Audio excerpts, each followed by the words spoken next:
Bonsoir et bienvenue dans les petites histoires extraordinaires d'Elisabeth de Caligny. Bonsoir Elisabeth. Bonsoir, comment vas-tu? Eh bien écoute, je vais très très bien, mais je suis un peu inquiet Elisabeth, parce que tu nous lances sur une nouvelle série, peut-être des plus inquiétantes pour certains, et tu vas nous conter, une fois par mois, des petites histoires comme ça, qui vont durer 20 minutes, une petite demi-heure, sur des sujets paranormaux, peut-être ufologiques. En tout cas, ça sera toujours complètement extraordinaire. Bah écoute, en tout cas, ce sont des histoires qui sortent de l'ordinaire, ça c'est sûr. Donc on va puiser dans des histoires anciennes, contemporaines. On peut puiser dans l'histoire également, on peut puiser dans l'ufologie. Donc quand je trouverai un petit truc marrant, sympa, eh bien je vous raconterai l'histoire. Alors aujourd'hui, ce que je vais vous raconter n'est pas banal. Aujourd'hui, tu vas nous parler de l'histoire d'une jeune Normande du pays du Perche, qui s'appelle Angélique Cottin, et qui a vécu au XIXe siècle. Ah oui, elle a vécu au XIXe siècle, elle a vécu une drôle d'histoire, la pauvre fille, qui ne s'attendait pas du tout à ça. Alors, ça se passe en 1846. Cette petite Angélique Cottin, c'est une gamine, elle a 13 ans. Elle vit dans un petit hameau proche d'un village qui s'appelle La Perrière-sur-Orne, que je vous conseille de visiter car c'est un charmant village où il y a un petit manoir et un château absolument extraordinaire. C'est très joli. Alors dans ce petit village du Perche, elle vit dans des conditions un petit peu difficiles puisque elle est orpheline de maman. Son père est un colporteur, un peu ivrogne sur les bords, qui avait une fâcheuse tendance à la battre comme plate parce qu'il la supportait pas dans ses moments d'ivresse. Et donc, il est absolument incapable de s'en occuper. Donc, la pauvre Angélique va se trouver prise en charge et élevée par sa tante, une certaine Marie-Louise Loinard, et qui va la mettre au travail assez tôt. Alors, avant qu'elle se mette au travail, Angélique a été un petit peu à l'école, elle a au moins appris à lire et à écrire, mais c'était un très mauvais moment pour elle, puisqu'elle était la risée de ses camarades, dans la mesure où, comme elle n'était pas très très fut-fut, comme on dit, on la prenait pour une sotte et on n'arrêtait pas de la tourmenter et de lui lancer des colibets. Donc les études sont brèves et elle se met tout de suite au travail parce que sa tante, qui fabrique des gants en dentelle ou en soie pour la belle société, a compris qu'il fallait l'occuper d'une manière ou d'une autre, et afin également qu'elle paye son éco. Parce que elle coûte cher quand même à nourrir, hein, donc il faut récupérer. Voilà. Donc, alors à faire ce travail-là, ça la réjouit pas du tout, parce qu'elle, comme je vous l'ai dit, c'est une fille un peu simplette. Elle aime bien les animaux, elle aime bien la nature, elle aime bien le grand air. Être assise toute la journée sur une chaise à faire des gants, ça la passionne pas parce qu'elle peut pas bouger évidemment. On peut pas dire que ça lui plaise, hein. Elle préférerait gambader et garder un troupeau de vaches. Alors, pour l'instant, tout va bien sur les gants jusqu'à un jour où tout va débuter et sa vie va basculer à cette pauvre Angélique. Ça se passe un 15 janvier 1846, aux alentours de 20h. Dehors, la nuit est bien sombre, il fait froid, mais il y a quand même de l'orage. C'est-à-dire, ça tourne autour de la maison et c'est assez inquiétant. Et dans la petite chaumière de la tante Loinard, Angélique, sa cousine Julie et deux autres jeunes filles sont affairées donc à tisser des gants de soie à la lumière des chandelles, et elles ont attaché la trame de leur ouvrage au pied d'un lourd guéridon qui d'un seul coup se met à remuer et à se déplacer. Les jeunes filles sont d'abord stupéfaites, elles se précipitent pour retenir le guéridon parce qu'elles peuvent plus travailler. Et puis c'est absolument impossible. Malgré tous leurs efforts, le vilain guéridon leur échappe et continue sa danse. Alors elles sont affolées évidemment, elles se précipitent dehors, elles hurlent tout ce qu'elles peuvent pour ameuter les voisins qui eux à leur tour se précipitent pour voir de quoi ils retournent. Ils écoutent des explications embrouillées, n'y comprennent pas grand-chose. Aucun n'aura la curiosité d'aller voir ce qui se passe à l'intérieur. On leur conseille simplement de se calmer et de retourner à leur ouvrage. En fait, on ne les croit pas. Donc, elles rejoignent une à une la maison Angélique sera la dernière, elle prend sa place à l'ouvrage, mais à peine a-t-elle repris son ouvrage de tissage que le guéridon commence sa danse folle. Alors les jeunes filles effrayées essayent de rattraper tout ça, et puis en fait, personne n'y arrive, et Angélique semble entraîner ce guéridon à sa suite. Et d'un seul coup, le guéridon se renverse et se précipite, mais alors comme une flèche contre le mur, comme si une main invisible l'avait projeté. La tante Loinard vient d'arriver à son logis. Elle a vu la scène. Et elle a remarqué aussi que sa nièce était persécutée par le guéridon et qu'elle en était la cible. Et elle se dit, mais ne serait-ce pas une diablerie? Ne serait-ce pas un enchantement? Donc, elle se dit, bon, il va falloir que j'avise et que je trouve une solution. En attendant, elle dit aux jeunes filles, bon, écoutez, allez vous coucher. Demain, on y verra plus clair. Effectivement, il ne s'est rien passé pendant la nuit, tout le monde a bien dormi, mais par précaution, le lendemain, la bonne tante va dire à sa nièce de ne pas s'approcher du guéridon. D'ailleurs, on va fixer la trame de tissage sur un autre endroit, et en l'occurrence, sur une huche de pin massive, en bon chêne, qui fait plus de 100 kilos, au moins on est sûr que ça ne se déplacera pas. Lourde erreur. À peine Angélique s'est-elle mise à sa tâche que d'un seul coup, la huche commence à avoir la bougeotte pour décoller du sol et se mettre à voler. Elle lévite. La tante est stupéfaite, comme tout le monde, hein, y compris la pauvre Angélique. Et cette tante est convaincue que sa nièce est possédée par le démon. Donc elle va filer voir le curé Leroux, pour lui demander d'exorciser sa nièce. Or, contre toute attente, le bon curé éclate de rire. Il n'en croit pas un mot. Il dit, c'est une histoire à dormir debout. Et il se dit, c'est encore une histoire de bonne femme, de croyance. Mais Madame Loinard est insistante. Elle décrit avec une grande fièvre ce qu'elle a vu. Et de guerre-lasse, le bon curé lui dit, bon, bah écoutez, je vais aller voir, hein, et puis on verra bien ce qui se passe. Mais je ne veux pas y aller tout seul. Hein. Je voudrais qu'il y ait des médecins qui viennent avec moi pour l'examiner. Les jours qui suivent, le sort se déchaîne. Angélique ne peut plus faire un pas dans la maison sans que tous les objets lui sautent dessus. Les brosses, les livres, les pelles, les tisonniers, les guéridons, les chaises se renversent. Elle est totalement pétrifiée, comme tous ceux d'ailleurs qui assistent au phénomène. Et le bon curé Leroux finit par arriver. Et là, il va pas être déçu. Ça commence très fort. Angélique a une paire de ciseaux noués par un cordon à sa ceinture. Eh bien, il va voir le cordon se dénouer lentement, la paire de ciseaux sortir du cordon et se mettre à léviter sous son nez. Inutile de vous dire que le prêtre va en rester totalement interdit de sa vie, il n'a jamais vu une chose pareille. Pour autant, il dit, je ne crois pas que ce soit une diablerie, je ne pense pas que ce soit le malin. Il y a quelque chose, certainement, mais de là à faire un exorcisme, bon, il se pourrait bien que le brave curé n'ait pas trop envie d'affronter le malin. Hein. C'est pas une partie de plaisir, même pour les prêtres.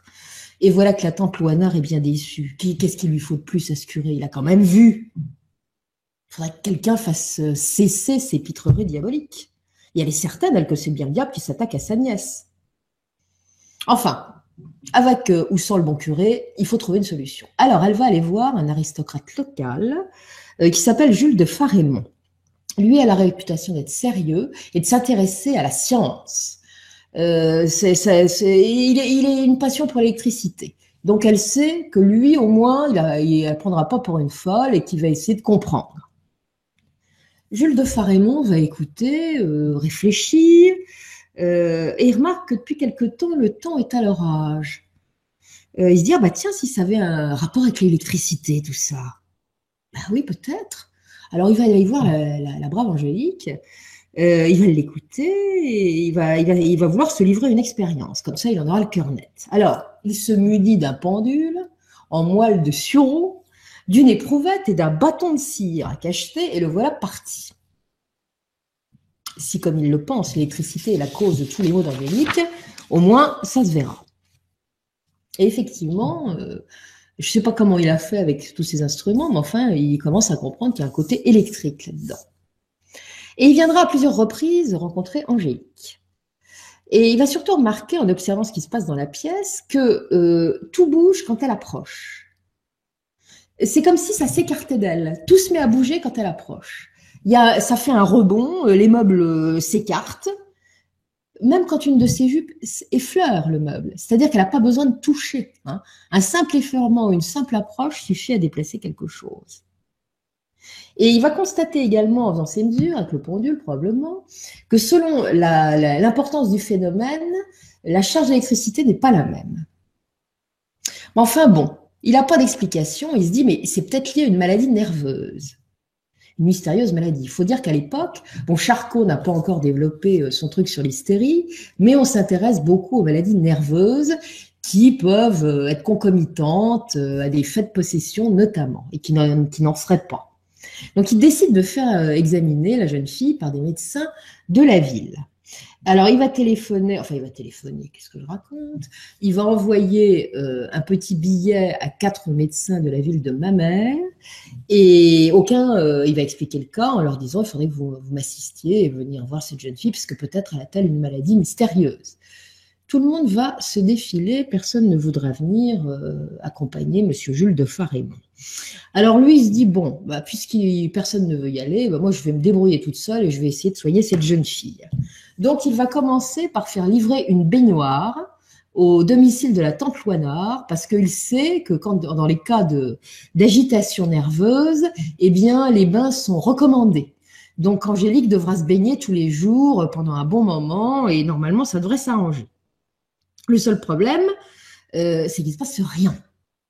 Donc il se dit, y a peut-être quelque chose qui l'énerve, alors voyons Angélique, qu'est-ce qui vous contrarie?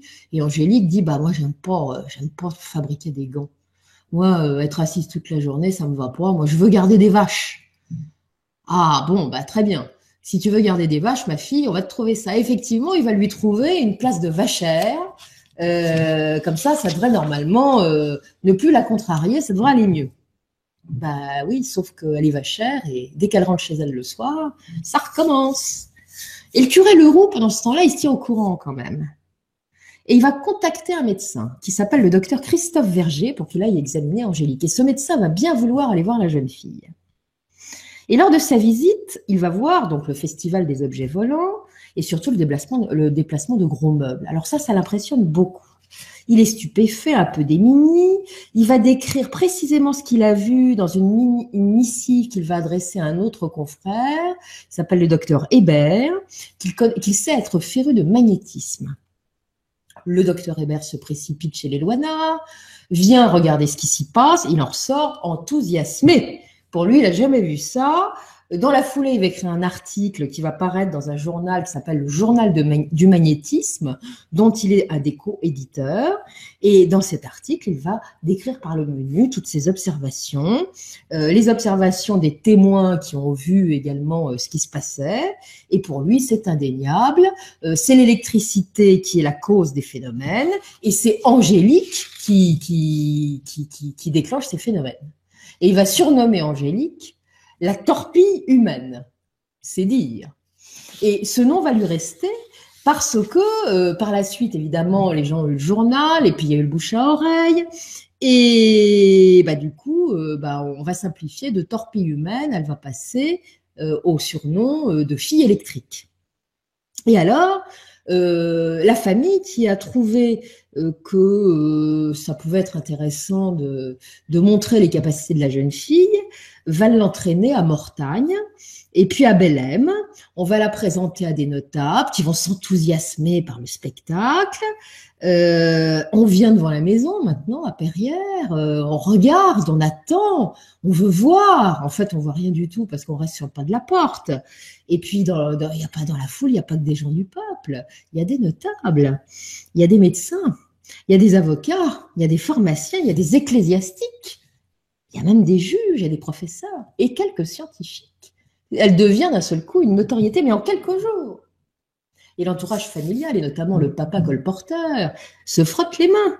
La fortune vient de sonner à la porte. Alors, comme il vaut mieux battre le fer tant qu'il est chaud, on emmène cette pauvre Angélique à Mortagne et on va l'examiner un peu comme une bête de foire. Bon, pas dans la rue, certes, mais enfin, on vient la voir comme à la foire. Et c'est devenu d'un seul coup une sorte d'artiste en quelques jours. Hein. Et la foule est enthousiaste, c'est merveilleux, c'est extraordinaire.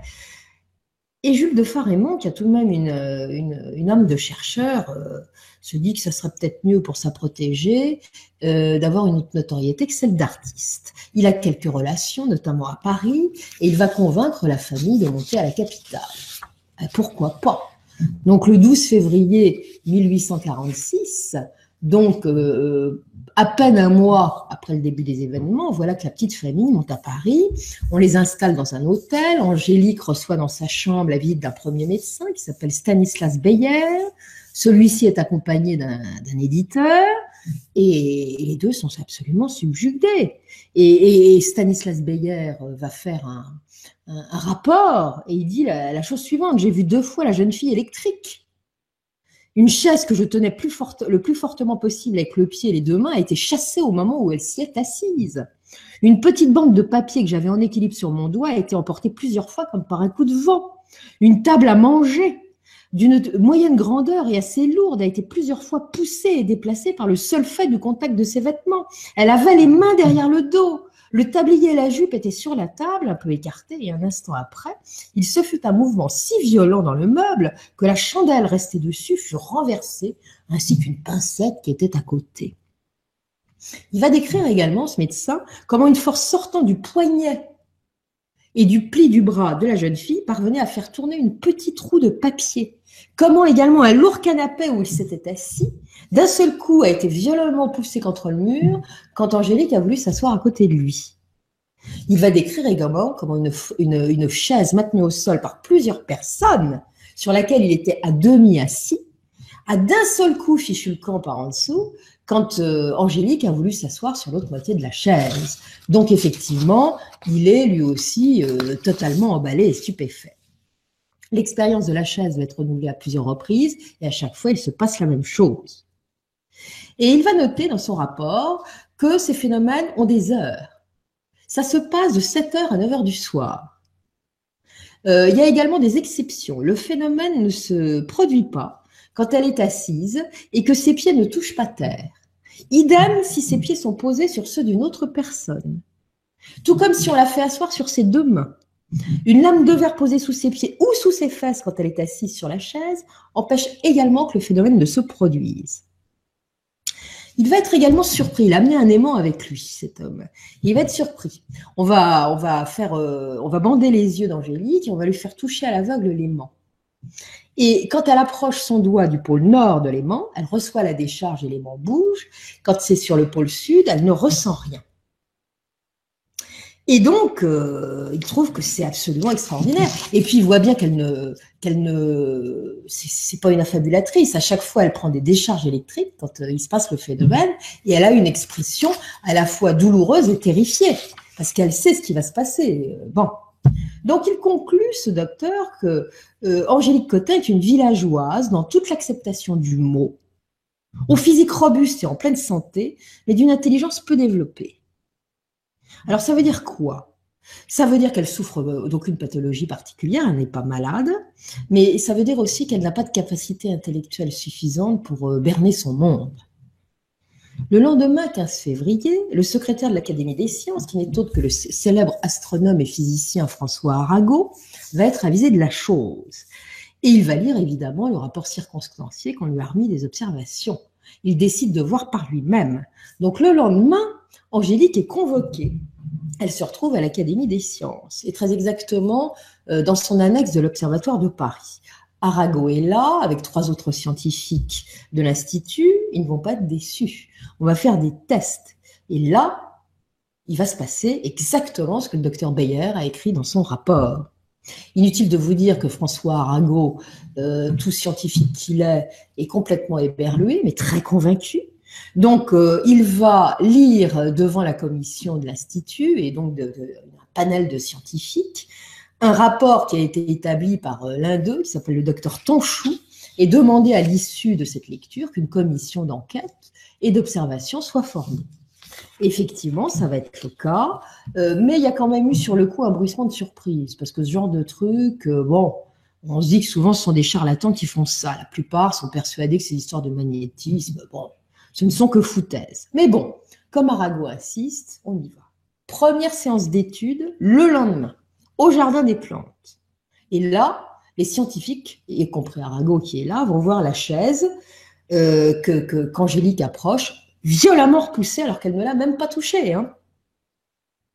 Ils se doutent bien, ils voient bien que c'est pas une supercherie. Il ne s'est rien passé qui puisse dénoter qu'elle ait fait quelque chose pour provoquer ce phénomène.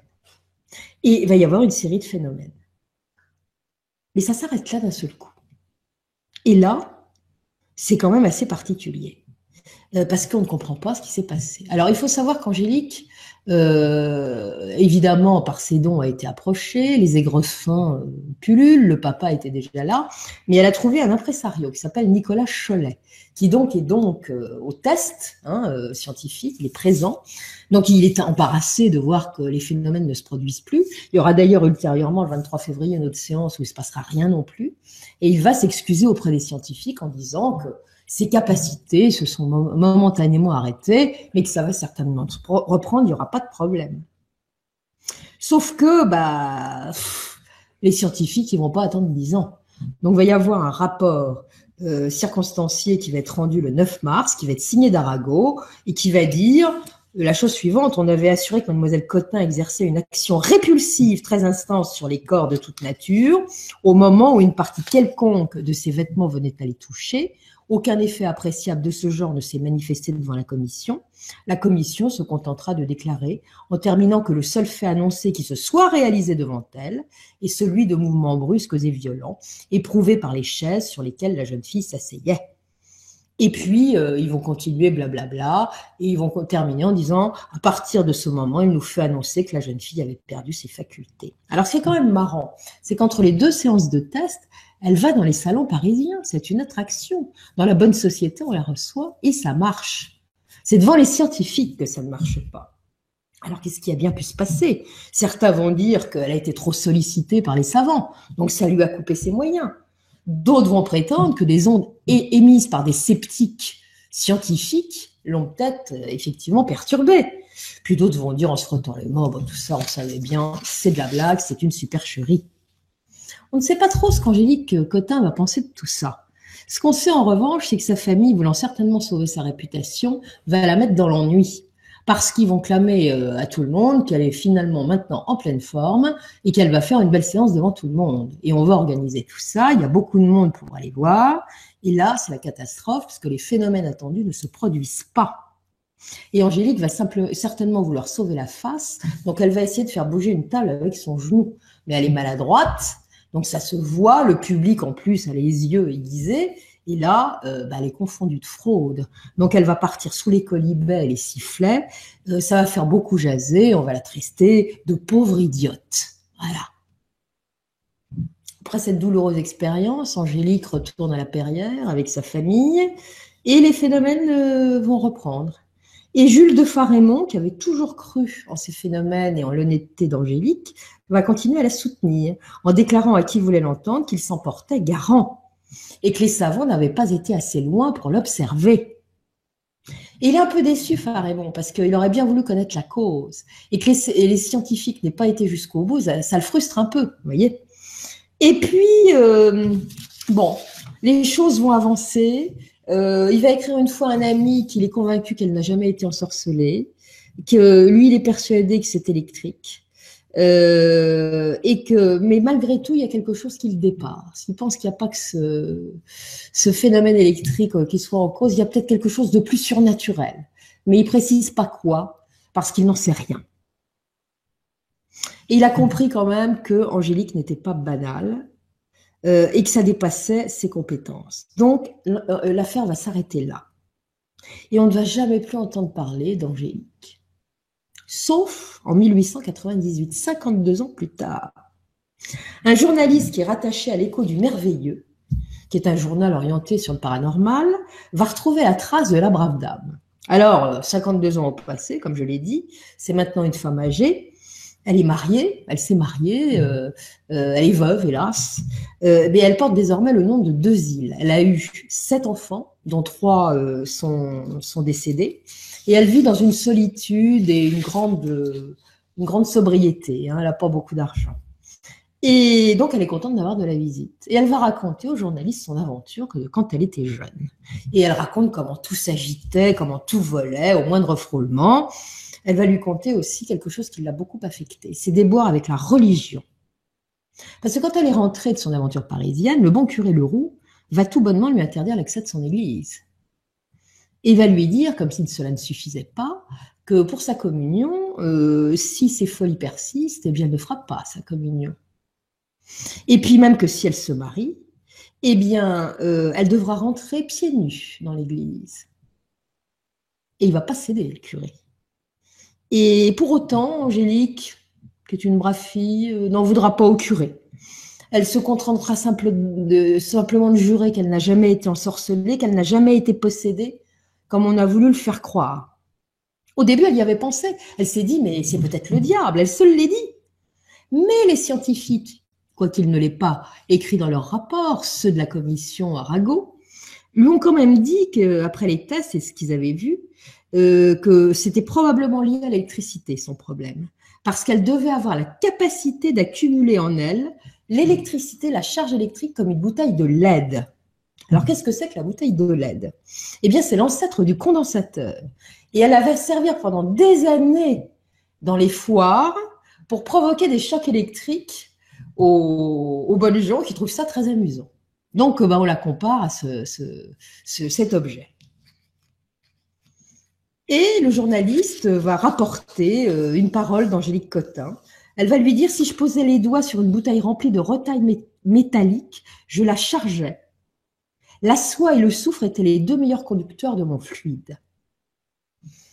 Donc, elle a bien raconté son histoire. Sauf que le journaliste, il était faire une enquête de voisinage.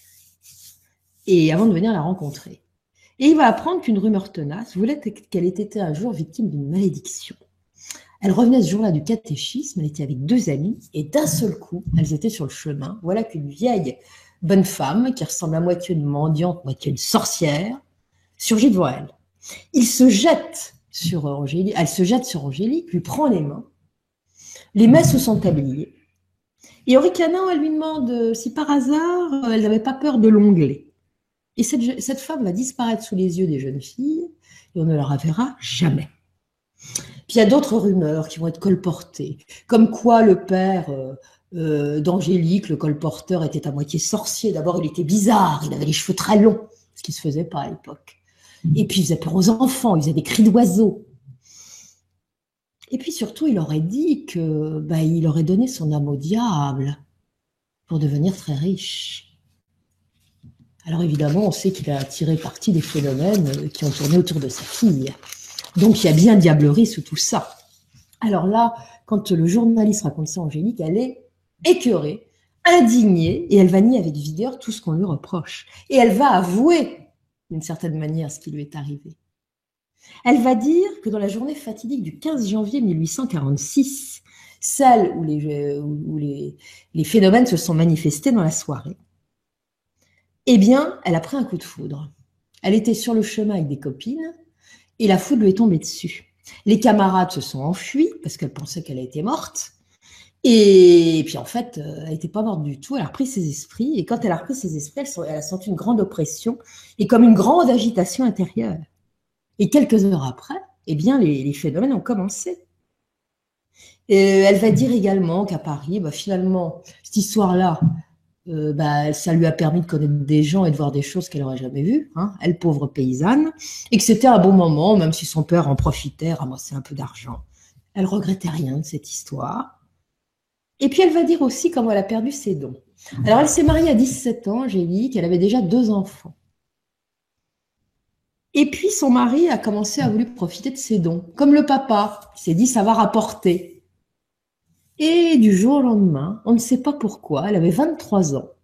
10 ans, je dirais pas jour pour jour, mais au moins 10 ans, pile, après le début des phénomènes, eh bien, ils se sont arrêtés. Et ils ne sont jamais revenus. On ne saura pas, on a peut-être une idée avec la foudre de ce qui s'est passé pour provoquer ça, sans en avoir de certitude, mais on ne sait absolument pas pourquoi. Du jour au lendemain, ça s'est arrêté. Ce cas a été étudié par divers parapsychologues, des passionnés du paranormal et également par Camille Flammarion. Et donc, c'est peut-être pour ça qu'on connaît encore cette histoire. Mais le plus drôle, c'est qu'il y a une autre jeune fille qu'on a également appelée la fille électrique, qui 3 ans plus tard, donc en 1849, c'est une brave paysanne, celle-là a 14 ans. Elle vit dans la Beauce, elle est fille de ferme, c'est une rustre, un peu simplette comme notre Angélique. Elle vit dans un village de la Beauce, donc à Guilouville, et il va lui arriver la même mésaventure. On va la surnommer donc de la même façon. Et par contre, elle ne va pas connaître les salons parisiens. Elle va passer un très mauvais quart d'heure avec l'Église. On va être persuadé qu'elle va être endiablée. Elle va subir un exorcisme en présence de son curé qui va pratiquer cet exorcisme et d'ecclésiastiques qui sont ses supérieurs. Et là, par contre, après l'exorcisme, il semblerait que le cas de possession, parce qu'on a dit que c'était ça par la suite, d'Adolphine Benoît est cessé. Il n'y aura plus de phénomène par la suite. Voilà. Donc, ce sont quand même des histoires très étranges qui se sont passées exactement à la même période, dont on ne connaît absolument pas les causes, au fond. Mais la foudre, pourquoi pas, hein. C'est tout ce qu'on a comme explication.